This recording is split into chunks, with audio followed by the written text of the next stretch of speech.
Good morning, Pastor Ed here from Hope Lutheran Church in Freehold, New Jersey with Lenten Devotions for Friday, March the 26th, 2021. Again, we're getting close to the end of Lent, but we've been working through Lent with a Lenten devotional booklet called Beyond Question by Pastor Eric Burtness, in which he looks at some of the questions that Jesus asked during his ministry and then tries to see how they apply and are just as timely and significant for our own lives today.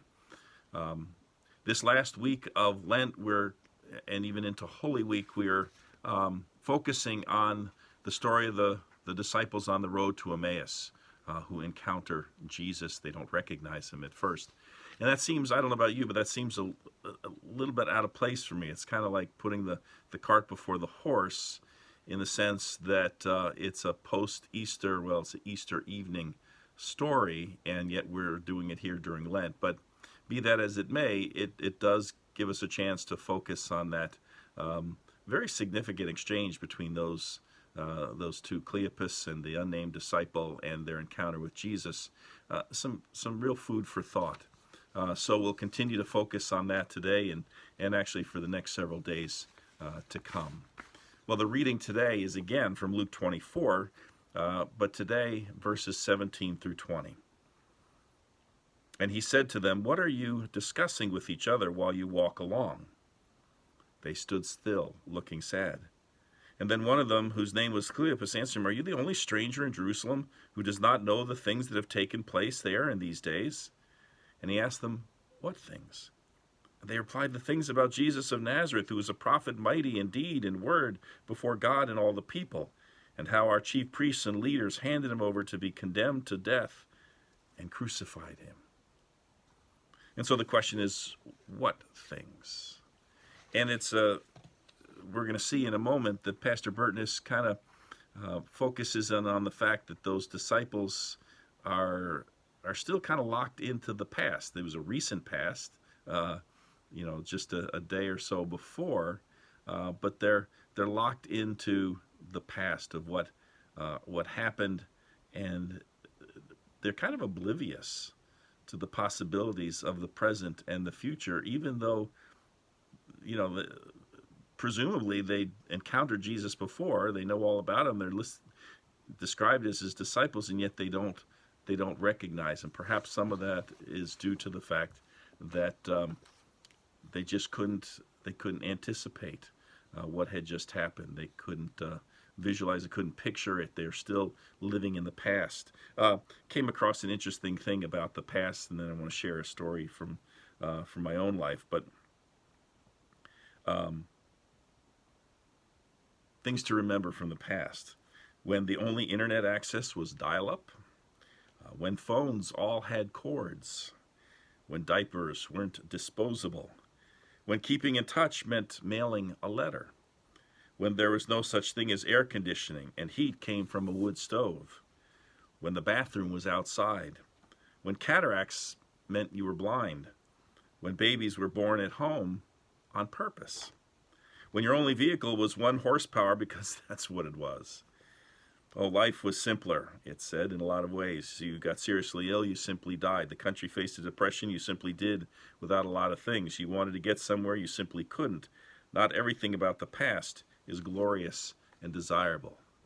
And yet, a lot of times we romanticize, we glorify the past as this golden age, and we're all guilty of doing it. The other thing that we do with the past is that sometimes we can't escape events from our past that were difficult or painful, or we can't let them go. We still live in that. Yesterday I received an email from a former high school classmate of mine, every so often, and they did it when I first came back to Freeholds, going on 4 years ago.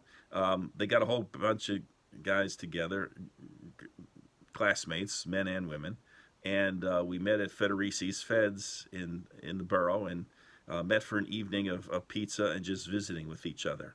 And then subsequent to that, whenever somebody else, nobody was moving back into town, but whenever they stopped through for a visit, we knew that they were here. They'd gather the old gang together. Well, just heard that one of our classmates, that either I saw him at our first reunion, I think he was there, but if not, I haven't seen him since graduation. which is too many years ago to even count up at this point. But anyway, on one of these occasions, a year or so ago, they invited one of our former coaches. He was a football and head wrestling coach, and also one of our teachers, Miss. She was Miss then. I think they're married now. She was my ninth grade history teacher. And so this coach came, and we were kind of reminiscing and everything. And I don't know what made me do it, but I was reminded of the fact that prior to my senior year, the coaches on the football team said that they were going to make me a fullback, which for those of you unfamiliar with football, the fullback is one of the running backs, does mostly blocking, but also carries the ball. And I was just excited. I always wanted to be that, and it just didn't work out. And here, going into my senior year, there was going to be that possibility. Well, a kid transferred in from over in Howell. They said, "Oh, this guy's a great fullback. We'll make him the fullback." And they left me back on the line where I did quite well. And but then at the very end of the season, we had a scrimmage, an inter-squad scrimmage. We basically had an open Saturday, so rather than just practice, we had a practice game. It was the seniors against everybody else. And since it was fairly evenly matched, because not all the seniors were starters, and about half the starters were underclassmen, most cases juniors, a couple of sophomores, so it was a pretty good matchup. And but we didn't have a fullback, so we had linemen, so I played fullback. Well, I did extremely well, and it was fantastic. It was everything I hoped it would be, but it didn't count. And on our Thanksgiving Day game a few days later, the next week, I was back on the line, and so I never ever did get to play that position. And it always kind of bothered me. And for some reason, this particular night with this former coach there, I said, "Hey, coach, remember when you did that and you said you were going to make me a fullback, and then you didn't, but then we had that scrimmage and I did really good." And, and I'm going on and on. I guess I didn't think I was carrying on too much. Maybe I was. And he looked at me and said, "Eddie, you got to let go of the past. You got to let go of the past." And boy, that just kind of ticked me off. It annoyed me, but I took it to heart, and on some level, I think he was right. I had not let go of that. I was still, to some degree, living in the past, living that past disappointment, I guess you'd say. But you can't live in the past, and that factors into these two disciples on the road to Emmaus. So let's listen to what Pastor Burtness has to say. What would it take to stop you in your tracks on the way to Jerusalem, from Jerusalem to Emmaus? The two disciples were talking as they walked along on the way to Emmaus. When a stranger joined them and asked what they were talking about, they stood still. How could he have been in Jerusalem and not know about the things that had happened there? And so they began to tell him about Jesus, who was a prophet, how he was condemned and crucified, and how they had hoped that he would be the one to redeem Israel. Everything they told him was in the past tense. They were living in the past. They were living in an if-only world. And to be honest, that's very easy to do. If only I had been raised differently. If only I had a better paying job or better education. If only I looked great or was more popular.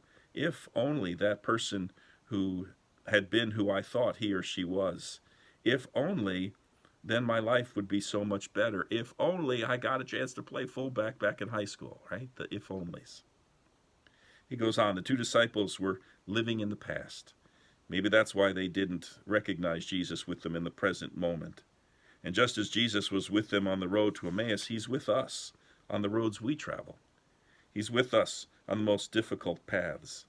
He's with us even when we don't recognize him. He's with us right here and right now. And so there's always this tension between the past, the present, the future. You've probably heard some of these famous sayings, but I want to share a couple of them, put them in the context of what Pastor Burtness is talking about. Someone once said, "It is wise to think about the past and learn from it, but it's unwise for us to be in the past. It's also wise for us to think about the future and plan for it, but it is unwise for us to be in the future.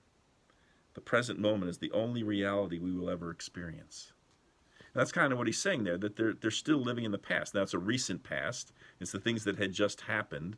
It's only Sunday night, but they're still living in the past. They're still living Good Friday, even though it's Easter Sunday.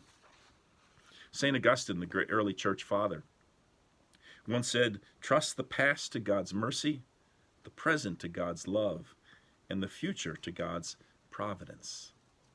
And that becomes the lesson for those disciples on the road to Emmaus, isn't it? That they were locked in the past, they were living in the past until Jesus encountered them in the present and showed them this wonderful future that was awaiting them and us. They had hoped for things, and now they were to find out that those hopes were not unfounded and were not dashed on Good Friday. Those hopes were still very much alive in the person who encountered them on the road to Emmaus. Came across this too. There's a sign. In Washington D.C. There's a sign over the entrance to the U.S. Patent Office where new things, new products, obviously, are the order of the day. The sign proclaims, "The past is but prologue." Well, one day a tourist asked a cab driver what the sign meant, and said the cabbie, "It means, brother, you ain't seen nothing yet." The past is prologue. The past prepares us for the here and now and for the future. And certainly that was the case with those disciples on the road to Emmaus. That was certainly true for all of Jesus' followers when they realized the wonderful good news of Easter morning. You ain't seen nothing yet. The past is in the past, and something new and wonderful has taken place. And of course, there's the famous one that goes like this: the past is history, the future is a mystery, today is a gift, and that's why we call it the present.